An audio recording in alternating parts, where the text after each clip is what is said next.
Hello friends, welcome back to this channel. दोस्तों, इस video में हम आर.कॉम के लिए बातचीत करेंगे, लेकिन उससे पहले आप लोगों से रिक्वेस्ट करना चाहूँगा। पहले रिक्वेस्ट कि अगर आप चैनल को, प्लेटफॉर्म को पहली बार देख रहे हैं, मेक श्योर कि सब्सक्राइब करके बेल आइकन को हिट कर लीजिए ताकि आपको आने वाले समय में किसी भी इन्फॉर्मेशन की वीडियो की नोटिफिकेशन मिस ना हो। दूसरी रिक्वेस्ट कि अगर आप डीमैट या ट्रेडिंग अकाउंट ओपन कराना चाहते हैं, डिस्क्रिप्शन बॉक्स में लिंक ड्रॉप किया गया है। रिलायंस कम्युनिकेशन दोस्तों लास्ट ट्रेडिंग सेशन में 3.60 पे ओपन हुआ, 3.65 का हाई बनाया और 3.50 का लो। 74,42,485 टोटल वॉल्यूम जनरेट हुआ एनएससी के ऊपर, जहां कंपनी की मार्केट कैप है 995 करोड़ रुपए। अगर हम बीएसई के ऊपर देखेंगे तो टोटल वॉल्यूम जनरेट हुआ 15,08,148, जहां पे कंपनी की मार्केट कैप है दोस्तों 998 करोड़ और यहाँ पे 3.61 के ऊपर बंद हुआ, लगभग 1.12% की ग्रोथ के साथ। अगर हम इसके 52 वीक हाई एंड लो की बात करें तो बीएसई के ऊपर टोटल इसका 52 वीक हाई है 5.49 का एंड लो है 1.53 का। बाकी पैरामीटर्स बाद में डिस्कस करेंगे।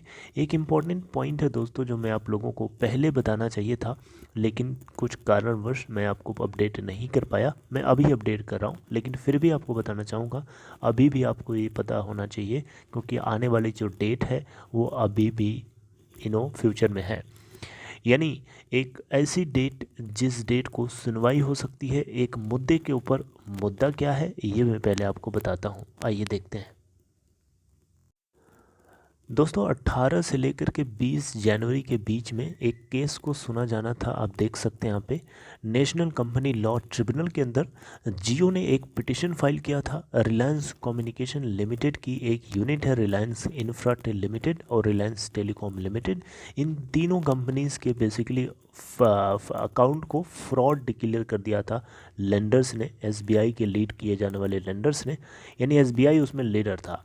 तो इस फॉरेंसिक ऑडिट रिपोर्ट के लिए जो है रिलायंस जियो की एक सब्सिडरी कंपनी ने एनसीएलटी में एक पिटीशन फाइल किया था जिसको 18 जनवरी को सुना जाना था, लेकिन नेशनल कंपनी लॉ ट्रिब्यूनल ने इस केस को एडजर्न कर दिया है 7 मार्च 2022 को, यानी 7 मार्च को, अगले महीने की 7 मार्च को इस केस को सुना जाएगा।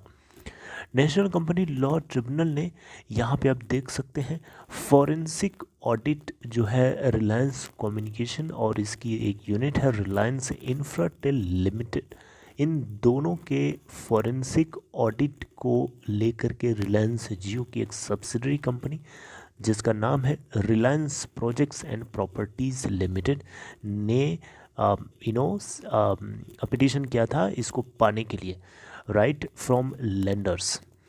तो दोस्तों अगर आप देखें तो रिलायंस प्रोजेक्ट्स एंड प्रॉपर्टीज़ जो कि रिलायंस जियो की एक सब्सिडरी कंपनी है, रिलायंस इंफ्राटेल को एक्वायर करने की जो रेस थी उसको जीत चुका था दिसंबर 2020 के अंदर, राइट। और यहाँ पे इंडिया का जो लार्जेस्ट लेंडर है स्टेट बैंक ऑफ इंडिया के थ्रू जो फोरेंसिक ऑडिट की रिपोर्ट थी उसको पाने के लिए कोर्ट मूव किया था एनसीएलटी के अंदर, क्योंकि यहाँ पे एसबीआई की तरफ से फोरेंसिक ऑडिट की जो नोटिफिकेशन या उससे जुड़े हुए जो दस्तावेज थे, जो डॉक्यूमेंट्स उसके पास ऑलरेडी एग्जिस्टेड थे, जिसको लेकर के रिलायंस जियो की सब्सिडरी कंपनी ने उसको पाने के लिए डिमांड किया था, राइट। आपको पता होगा रिलायंस प्रोजेक्ट्स एंड प्रॉपर्टीज़ ने लगभग 4500 तो नहीं बोलना सही होगा, 4400 करोड़ रुपए में दिसंबर 2020 के अंदर रिलायंस कम्युनिकेशन की टावर एंड फाइबर एसेट्स को, यानी रिलायंस इंफ्राटेल लिमिटेड की जो एसेट्स हैं रिलायंस इंफ्राटेल पूरा एज होल, इन्होंने खरीद लिया था। आपको पता ही होगा ये बात, मैंने जब ये अपडेट आई थी तो मैंने आपको अपडेट किया था उस समय।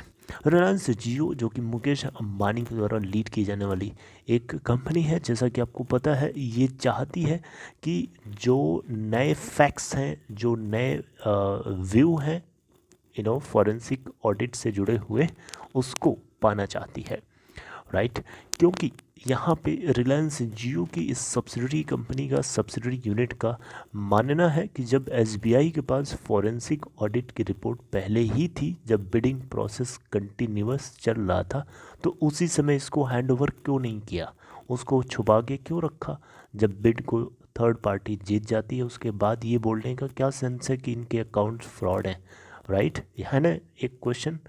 तो इसी को लेकर के जियो ने ये क्वेश्चन ओपन किया था। मई 2018 इंडियन लैंडर्स ने आर कम्युनिकेशन की सब्सिडरीज को और इसको खुद को तीनों को बैंकरप्सी कोर्ट में भेज दिया था, क्योंकि टोटल 46,000 करोड़ का अमाउंट ड्यू था, इन्होंने पे नहीं किया था। UVARC जैसा कि आपको पता है कि एसेट रिकंस्ट्रक्शन कंपनी है, इन्होंने रिलायंस कम्युनिकेशन को एक्वायर करने के लिए मार्च 2020 के अंदर बिड को जीत तो लिया था, लेकिन जियो यहाँ पे हाईएस्ट बिडर था इसके टावर एसेट्स को लेकर के, यानी रिलायंस इंफ्राटेल के लिए, और हुआ भी, उसको 4400 करोड़ के आसपास में खरीद भी लिया था, राइट। तो तब से अगर हम देखें तो अभी भी रिलायंस कम्युनिकेशन का जो रेजोल्यूशन है वो अभी अलग अलग कोर्ट्स में पेंडिंग में पड़ा हुआ है। UVARC के थ्रू जो एक्वाइजेशन था दिल्ली हाई कोर्ट में पड़ा हुआ है पेंडिंग, क्योंकि जो पेमेंट है वो गवर्नमेंट ऑफ इंडिया यानी डिपार्टमेंट ऑफ टेलीकम्युनिकेशन चाहता है कि इसको पहले देखा जाए, यानी ये पहले लेना चाहता है, लेंडर्स बाद में। तो दोनों के बीच में डिस्प्यूट है, जिसके चलते दिल्ली हाई कोर्ट अभी भी इस केस को सुनेगा, राइट। रिलायंस इंफ्राटेल के रेजोल्यूशन प्लान को देखा जाए तो NCLT ने ऑलमोस्ट 14 मंथ्स एगो, यानी आज से 14 महीने पहले ही अप्रूवल दे दिया था, लेकिन जो प्रोसेस है अभी भी क्लोज नहीं हो पाया है, क्योंकि रिलायंस जियो और SBI के बीच में फॉरेंसिक ऑडिट को लेकर के जो लिटिगेशन है ऑन गोइंग है, जिसके चलते लेंडर्स का दावा है कि लगभग 300 करोड़ का टोटल इनको नुकसान हुआ है पिछले 14 महीनों के अंदर, राइट। इनकी जो कैपिटल है वो तो ब्लॉक है ही है, साथ साथ में 300 करोड़ का ऊपर से नुकसान हुआ। क्यों हुआ? क्योंकि बैंक्स को ये अमाउंट अगर किसी से लोन में लिया होगा तो उसको इंटरेस्ट तो पे करना है ना, तो यहाँ पे बैंक की जो कैपिटल है वो फंसी है, और उसको उसके ऊपर जो इंटरेस्ट है वो तो मिलना दूर की बात है। तो इंटरेस्ट का ना मिलना भी बैंक के लिए एक नुकसान ही तो है, क्योंकि उसको कहीं ना कहीं भरपाई तो करनी है, क्योंकि बैंक किसी न किसी से लोन लिया होगा। Are you getting my point? तो ये 300 करोड़ का नुकसान कैसे हुआ, आई होप आप टच कर पा रहे हैं मेरे पॉइंट को।